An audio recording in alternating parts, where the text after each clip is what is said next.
Ogugwa baguryo mu rundu rwa kashatu kanseri kubura kwinguza amazina gashomwa mukuru w'entebe ya katano. Urukiko rumo babambaza kwinguriza embarira yo mwaka 2026 n'ibiramushanju bitutse cyabasika kandi no kutoroga rwatoroga. And become the chairperson of this district. This district is not your home. And I want to work with you. And you will not decide for us. You go and have your home. You go and have your house. That is the home. But you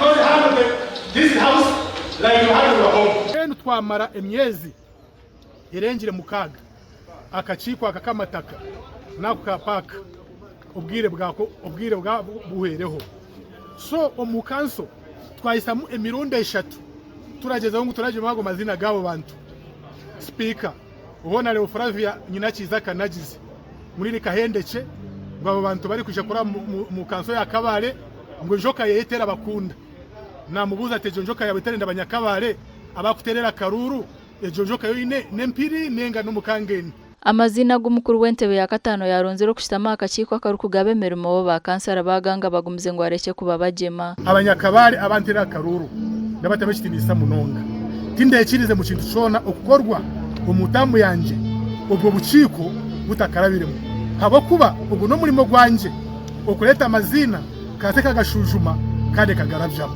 ha oda pepa yitiye izoba twatwineho no kwakira kwa chairman ari kwanga amazina ge yabanditse kuleta okwanga kuye kwa amazina aguye yabanditse kuleta twakwakira konka yabatine na motion yo kuleta amazina amasya agaronzire twa breakinga twa chance yakitereza amazina twagacira. Bamwari ba kansara bayoreko butashemerwa bari kugira ngo ikintu kija kora abanisa memerimo ya kanso hamwe na district cyo kubantu kwaturenda kwasi kureyinga budget abo kubwire bwa twasire kandi icya kabiri twatwine ubuciko bwo kubasa kurabyamu kugira ngo uze gukora imirimo ya government cyo kurebera twatwina kaciko ka paka twashemerwa n'icwa mu ya speaker kuvaruringa decision ya council tureno to approve council yekoremo committee of council to screening amazina ku chairman ya teboringa